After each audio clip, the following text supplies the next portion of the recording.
This is Brother Delbert, and he had some near-death experience he'd like to talk about today. And can you say one more time the one you talked to me? I was trying to get a wheelchair lift up on my car, and it was heavy. It should have took two people, and I was going to do it myself. But I just about had it, and all at once it just dropped. And with that, I blacked out totally.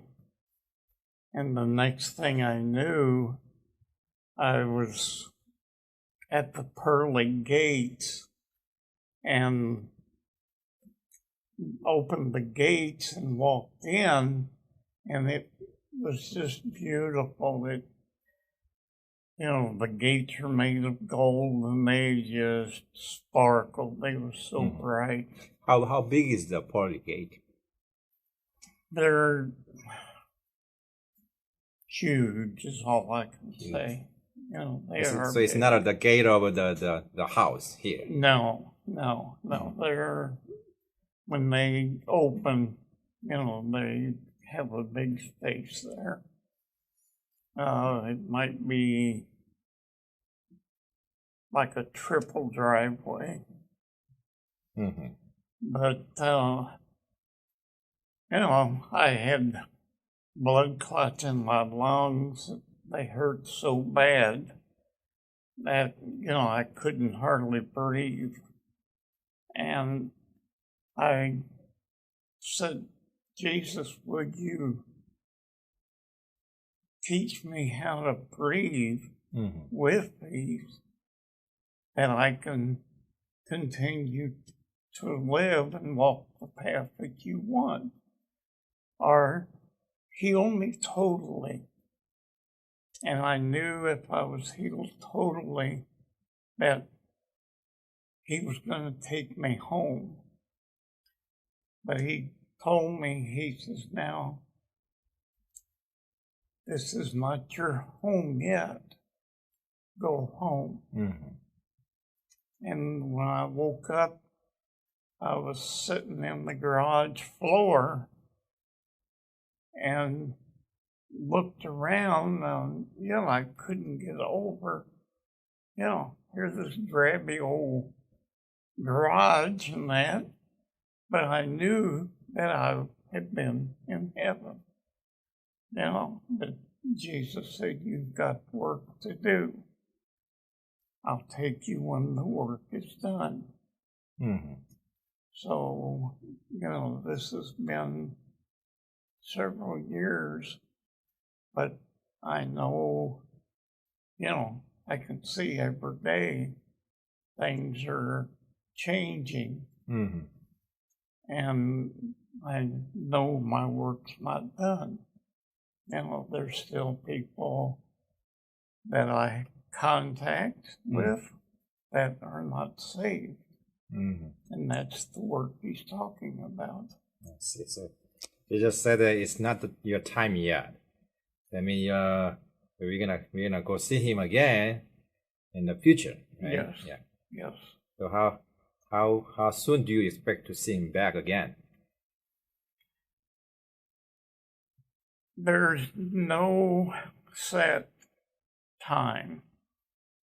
It could be any time. It could be now, or it could be years, 2 years. God don't have time wrote down. It is. Nobody knows the day and hour. Right? And so whenever it's time, he tells us to be ready in a twinkling of an eye.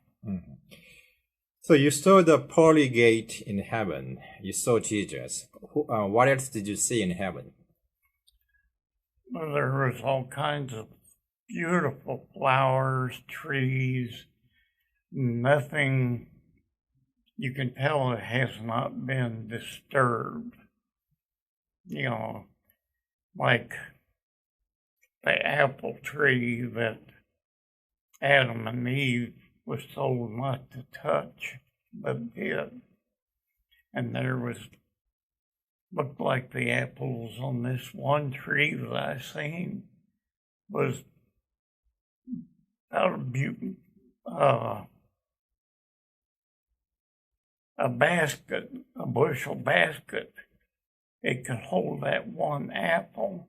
So you mean a lot of apples in Yes. one tree? Yes. How big is the apple?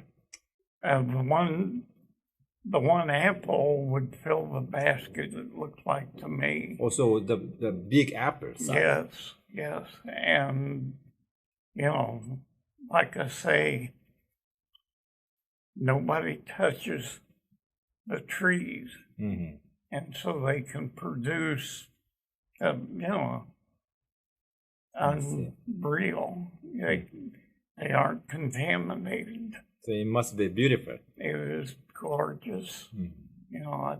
There's no words that you can say to Mm-hmm. tell how pretty it is. How does it look like the flowers? They're just like our flowers here on Earth, but they're brighter color. They're, and they just sparkle. And the grass is a deep green and don't look like it ever needs cut.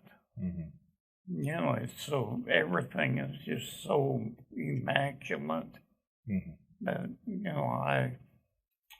I was just shocked, and I begged God to take me at that time. And He says, "No, you have to go home." Mm-hmm. So I mean, you want to stay in the heaven? I would love to have stayed up in heaven. Mm-hmm. And He said, "No, your work is not done. Go home. Be happy." Mm-hmm. And with that, he just disappeared. Mm-hmm. Looked around and never seen him again. Mm-hmm.